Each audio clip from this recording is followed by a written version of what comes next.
Web series की शुरुआत एक क्लाइमैक्स से शुरू होती है, जहां पर रानी भारती से सीबीआई पूछताछ में पूछती है कि उनके ही पति भीमा भारती का कत्ल आखिर क्यों उन्होंने कर दिया।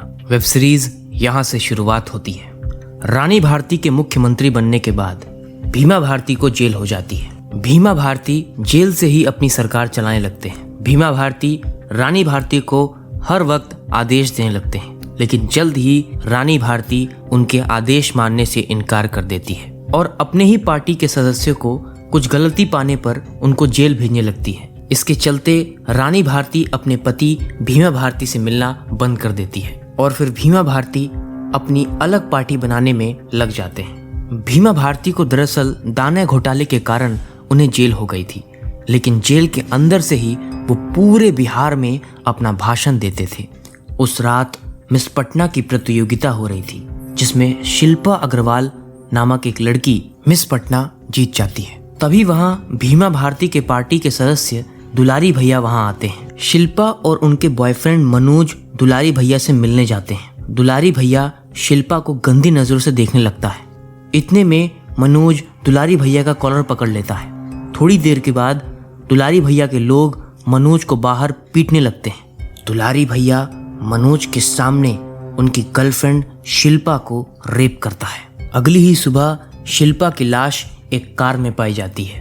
पूरी बिहार में इस खबर की आग लग जाती है। चारों तरफ न्यूज चैनल में सिर्फ शिल्पा की न्यूज दिखाई जा रही होती है। रानी भारती मनोज को तुरंत खोजने को कहती है, लेकिन मनोज कल रात से ही गायब पाया जाता है। रानी भारती को पता चलता है कि उस रात दुलारी भी उस प्रतियोगिता में शामिल था। रानी भारती अपने पुलिस कर्मियों को दुलारी के घर सैंपल कलेक्ट करने को भेजती है।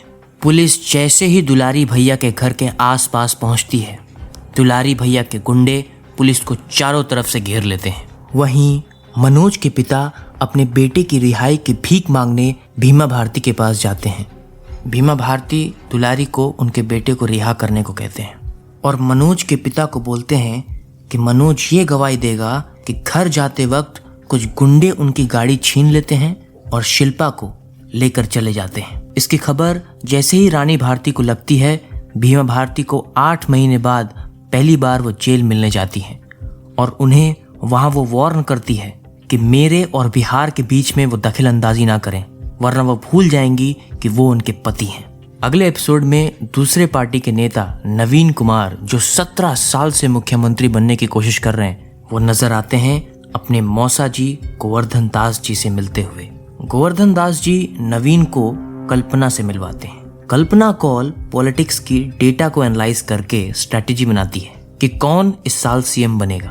अगले दिन रानी भारती शपथ ग्रहण समारोह में दुलारी भैया को सबके सामने शिल्पा के रेप और मर्डर के जुर्म में गिरफ्तार करवाती है और इस बार मनोज गवाही भी देने के लिए तैयार होता है। अगली सुबह जेल में प्रेम कुमार, जो भीमा भारती के साथ दाना पानी घोटाले में जेल गए थे, वो भीमा भारती के कपड़े धोने जाते हैं। तभी एक लड़की कीर्ति सिंह को भीमा भारती के जेल के अंदर जाते हुए देखते हैं और वो भीमा भारती को खाना खिला रही होती है। तब तक वहां पुलिस पहुंच जाती है और रानी भारती के आदेश पे भीमा भारती को दूसरी जेल में ट्रांसफर कर देते हैं, जहां पर ऐसी कोई भी सुविधा नहीं है। उसी रात मिश्रा जी, जो भीमा भारती के खास सबसे पुराने सलाहकार रहते हैं, वो रानी भारती के घर जाते हैं और रानी भारती को वो कहते हैं कि पार्टी से मत लड़िए, वरना मुख्यमंत्री की सीट उनके हाथों से कभी भी जा सकती है। अगले दिन पार्टी की बैठक में रानी भारती कहती है कि जो भी कानून का उल्लंघन करेगा, चाहे वो कोई भी हो, उसे हम बर्दाश्त नहीं करेंगे।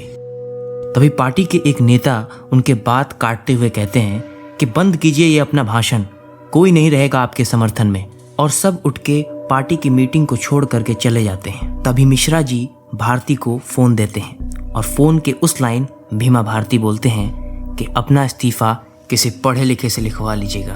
अगले एपिसोड में मनोज, जो शिल्पा का बॉयफ्रेंड रहता है, उसका मर्डर हो जाता है।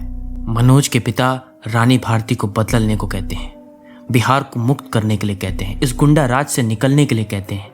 रानी भारती गुस्से से चूर चूर हो जाती है और गुस्से में अपना इस्तीफा लेटर फाड़ देती है। रानी भारती नई सदस्यों को जोड़ना शुरू कर देती है अपनी पार्टी में। उनकी सेक्रेटरी कावेरी झारखंड के इक्का मुंडा के पास जाती है और उन्हें वादा करती है कि झारखंड को उनकी पहचान दिलाने में वो मदद करेगी। इधर गौरी शंकर पांडे स्टेशन पे कल्पना कौल जी का स्वागत करते हैं और उनके साथ बात करते हैं कि कैसे इंटरनेट से हम अपनी सरकार बनाएंगे। इधर भीमा भारती जेल से रिहा हो जाते हैं। रानी भारती के पार्टी में समर्थन न होने की वजह से वो प्रेसिडेंट से 2 दिन का वक्त मांगते हैं कि हम तब तक संख्या जुटा लेंगे। उधर नवीन कुमार झारखंड के इक्का मुंडा को ऑफर देते हैं कि अगर वो उनका साथ देते हैं तो वो झारखंड को अपनी पहचान दिलाने में उनका मदद करेंगे। इक्का मुंडा कुछ नहीं कहता है और वो वहां से चला जाता है।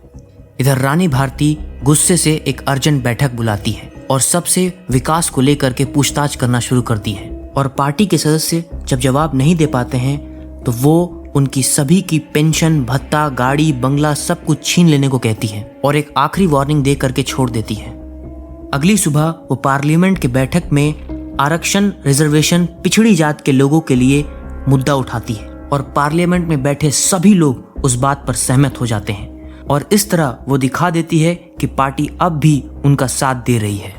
पिछड़ी जात की आरक्षण पास करने के बाद बिहार में दंगे शुरू हो जाते हैं और इसी बीच एक लड़का अपने आप को आग से जला देता है। रानी भारती रात में अकेले उस लड़के के घर जाती है लेकिन सब उनका विरोध करने लगते हैं। इधर नवीन को खबरों में रहने के लिए कोई वजह चाहिए होता है तो वो धर्म का सहारा लेता है। एक बाबा को रिहा करने के लिए यात्रा निकलवाता है और इस यात्रा को मुस्लिम के इलाके ले जाता है। पुलिस हाथ जोड़ के विनती करती है कि दूसरा रास्ता अपना लें लेकिन नवीन किसी का नहीं सुनता और फिर जैसे ही यात्रा उस मुस्लिम के इलाके पर पहुंचती है, नवीन के एक नेता पर गोली चल जाती है और उस रात पूरी बिहार में आग ही आग हो जाती है। चारों तरफ मानो दंगे ही दंगे होने लगते हैं। तभी भीमा भारती उन दंगों के बीच आकर लड़ने लगते हैं लेकिन उन पर कोई धीरे से बम फेंक देता है। रानी भारती भागते भागते हॉस्पिटल पहुंचती है। फिर वो सभी पुलिस की अर्जेंट मीटिंग बुलाती है और पूछती हैं जो मैंने ऑर्डर्स दिए थे कि यात्रा के रुख मोड़ने के लिए उसका क्या हुआ। तो पुलिस कहते हैं कि वो नवीन को विनती किए थे लेकिन वो नहीं माना। नवीन को फौरन अरेस्ट करने को कहती हैं। इधर प्रेम कुमार जो भीमा भारती के साथ जेल गया था वो अब जाकर के रिहा होता है और निकलते ही वो रानी भारती के पास जाता है और भीमा भारती के साथ कीर्ति की फोटोज दिखाता है। वो ये सब देख करके डर जाती हैं और तीज के दिन भीमा भारती के घर पहुंचती हैं और जैसे ही वो भीमा भारती के घर पहुंचती है वो देखती हैं कि कीर्ति और भीमा भारती दोनों आपस में गले मिले हुए हैं। वो ये देख कर टूट जाती है और गिर करके रोने लगती है। इसकी अगली एपिसोड हम अगली वीडियो में देखेंगे।